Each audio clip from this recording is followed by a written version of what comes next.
has the right to contest the shot in some way.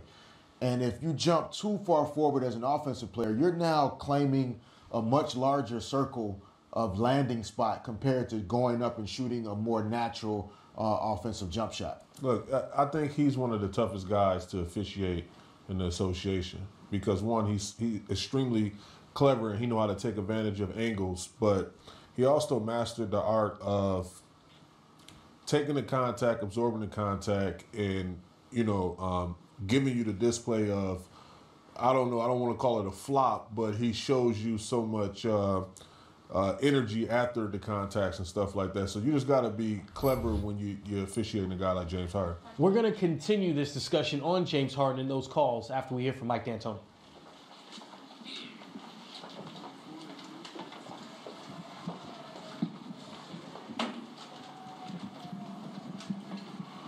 Kelly, go the athletic coach. You guys were out rebounded and you gave a lot of points in the paint. Is there anything that you could take heading into game 2 to prevent that?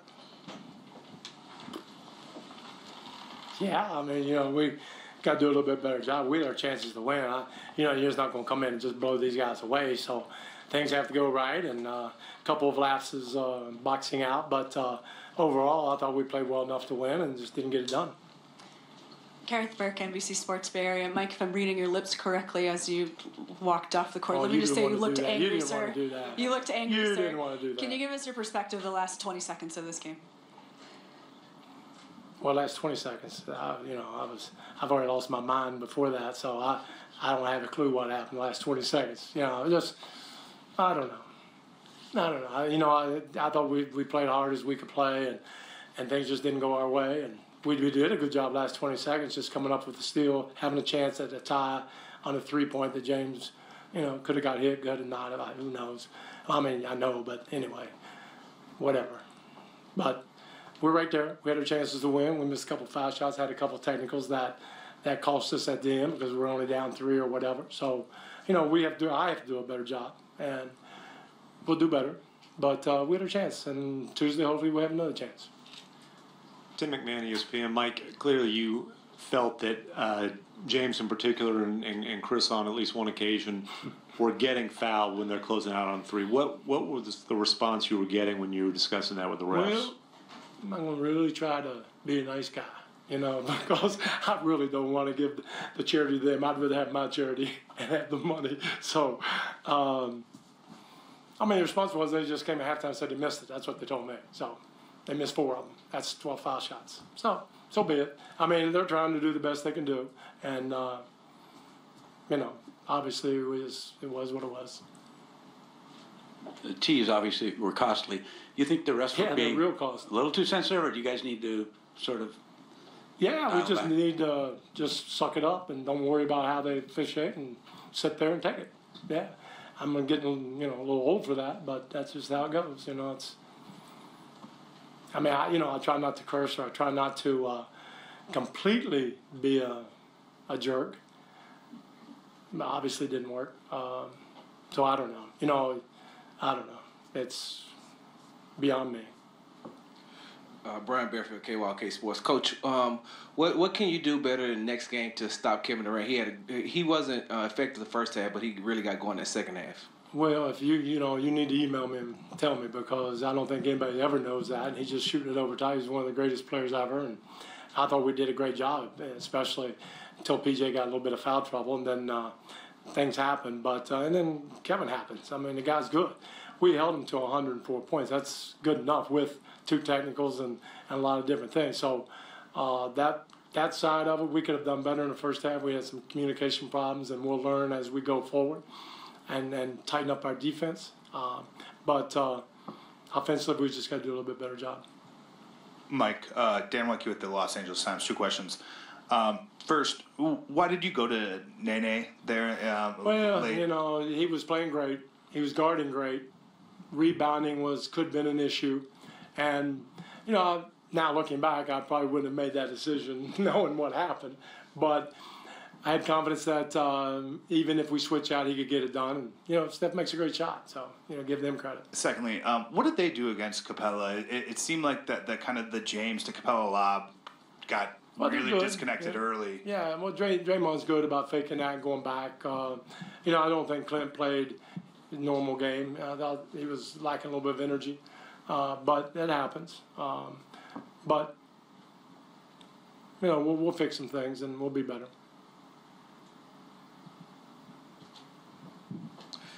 Coach, you're not going to have to go on the injury reserve after Chris ran into you, are you? Maybe that was, no, he got me pretty good though. But, I'm just sitting over there, so it doesn't matter if he got me or not, as long as he's okay.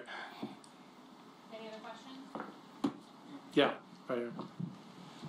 Mike, Art Spander, the Maven, you had them playing your style of basketball once you got out of the first quarter, so you had to be pleased with that. Yeah.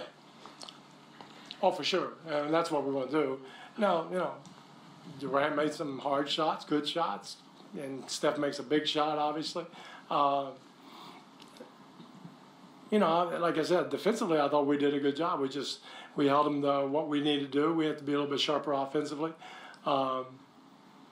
Uncharacteristic, we missed some foul shots that we could have had. Gave them, like I said, 2 technicals, which we can't on their home floor. You can't. It's hard to make up. And we could have easily gone to the line another 20 times during the game. So we're okay. We're okay. Thank you. All right. So Mike D'Antoni said something interesting about guarding KD in the sense of he's one of the greatest players of all time. In the third quarter is really where he showcased that most. 15 points where it seemed as if the game was in flux and the Warriors took control. Well, the way he's been playing, the last 4 games, count this as 5. He's right. There isn't much that you can do yourself other than make him work as hard as possible, which I thought early in the game, P.J. Tucker was doing a good job forcing them a couple steps off the block. And I think that once P.J. Tucker was off of him for a little bit, he had 4 fouls. And House had to cover him, and Shumpert and some other guys. I thought that's when KD was able to start to find some rhythm in this game. And it didn't surprise me that it took him a while to figure out the chess moves. When you have a 36-hour turnaround from one series to another, everything's different. How people are defending you, their length, their angles. And I think once he figured out the equation, it was the Kevin Durant we've seen over the last couple of weeks. Yeah, I think you touched on it while we was watching the game. Was they're trying to be as physical as possible with him early. So when he's catching the ball, he's forced to catch the basketball with his back to the defender. But you said, look, breathe, take your time, face him up. You're 7 foot with a ratchet, meaning that you can score on your face-up game with anybody, or you can be in a triple threat, blow by anyone, and see the layers of defense that's coming at you, that's trying to attack you. And he just started isolating and shooting right over the top of the defenders. So when you look at what KD was able to do in this particular game, as Steph struggled to shoot the ball a bit. It did feel like the game revolved around Kevin Durant. So going forward, if you're the Rockets and you have to pick your poison, who are you trying to stop first? You're going to try to stop Kevin Durant. Try. You know what I mean? That's the opposite word. Yeah, you're going to try.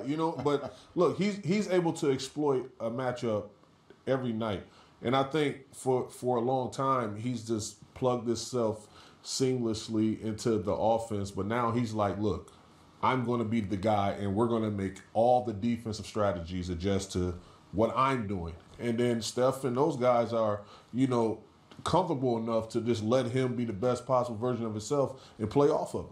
Here's Kevin Durant right now with Allie LaForce. Kevin, after coming off that epic 7-game series last year in the conference finals, this one comes down to the wire. How do you describe what makes this Houston team such an interesting matchup? They got Bulldogs on their side on defense, and they got guys. James Harden is an unguardable player, and then you got CP is the same. So we got our work cut out for us on the perimeter, but I think we're doing a good job of just playing hard every possession. You seem to get better the more intense the moment is. And in this game, we saw 4 technical fouls. It got chaotic at times. How did this team keep its composure, and how important was that? I think both teams are just excited to be here. The energy is through the roof, and this is the best place to be around this time of the year is the second round of the playoffs. So everybody's got some emotions, some flair, some temper going, but it's all in good fun. It's all for the good love of basketball. So since Kevin Durant said, "You know who I am," right? He's averaging over 40 a game and shooting 54% from the floor. So it seems as if he's a guy on a mission out to prove that these two finals that they won, they're not a fluke. And this series, it seems like he's taking it personal as well. Yeah, KD is not that little piece of parsley that you get on your plate. Sometimes you order and it's like the little side dressing thing, but the main meal is it.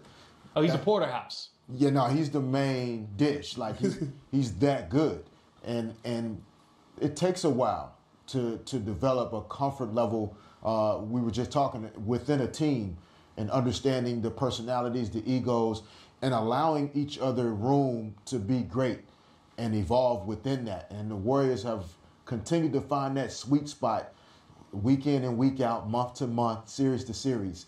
It's okay for Curry to be great one night, KD the next night, and that's what makes this team fun to watch. Steve, John Dickinson. All 5 of the Warriors starters with 13 or more points. Here's Steve Kerr at the podium. Defense for you guys and how that really impacted the outcome of the game. Yeah, I mean, our guys competed like crazy, and so did their guys, obviously. I mean, it's just, basketball at its highest level, along with competition at the highest level. So it's intense out there, and both teams are just fighting for everything. And it's a great way for us to start the series because as hard as we played, we didn't play that intelligently, and our guys know that, and we've got some things to clean up before Game 2, but a good start. Third row middle. Coach Kerr, to the RB Sacramento Observer. Well, Houston, 4 of their starters have 36 or more minutes, but your players, 34 or more minutes, with Kevin playing 43. Were you prepared for a game like this after the turnover from Friday night? Prepared for the game. Prepared for our starters to play this many minutes. This is it's the playoffs. We try to pace our guys all season, but you get to the playoffs, you got to do what you got to do, and so I know we ran Kevin and Clay extra minutes. We gave them 5-6 minutes more than we usually do, but that's what you got to do. You got to play your best players and see what happens, and they can get rest for the next 48 hours. Steve, Tim Calcom, The Athletic, right over here. When did you know for sure Clay could go? And I guess you didn't have any minutes restriction if he's playing 40 minutes. Was there any sense that, okay, you might have to back off a little? And when did you know you didn't have it? So Rick called me last night and said Clay had made improvement yesterday evening, and then he told me he was going to come in and warm up today. And after the warm-up, Rick said he's good to go. I said, is there a minutes restriction? And Rick said, we'll just see how it goes during the game. So obviously Clay did fine, and in terms of the ankle. And I think you guys know just how competitive and how tough he is. He plays through everything. So hopefully he turns out okay, tonight, tomorrow, and is able to continue to heal before the next game. Steve, Joe Morgan, Sporting News. Harden had 35, but he did it on 9 of 28 shooting. Can you just talk about what you saw defensively from you guys on him? Well, I thought our guys did a great job. He's so hard to guard with that step back, with his ability to get to the rim. So you just have to do your best and try not to foul him. He got 14 free throws, but I couldn't be more happy with the effort, the focus. It's a 5-man game when you're guarding James. It's not about just the one guy who's on him. The other 4 guys have to be in the right spots to help. And I thought our defense was excellent tonight. What hurt our defense was our turnovers. That stretch at the end of the second quarter, we had a 10-point lead, and then we go in at halftime tied because we had 13 turnovers. There's no defense for transition shots off of turnovers, so that's what we've got to clean up. But other than that, we made them fight for every open look. Hi, Steve. Janie McCauley from AP. Draymond came up with several timely offensive rebounds. How much did his energy on both ends really kind of set a tone for you guys? Yeah, Draymond was fantastic. That's the last 2 games. That's the guy he is. The emotion, the passion, the competitive desire, the brain. One of the smartest defenders I've ever seen. So Draymond was a huge instrumental part of the win, no doubt. Hey, Steve. Phil Barber, Santa Rosa Press Democrat. What went into the decision to start Iguodala, and did part of it have to do with changing up Clay's assignments at all because of the ankle? No, the decision to start Andre is just based on playing against Houston. You've got 2 of the best one-on-one and pick-and-roll players in the world in James and Chris, and Andre is one of the best defenders in the world. So, that's our best lineup.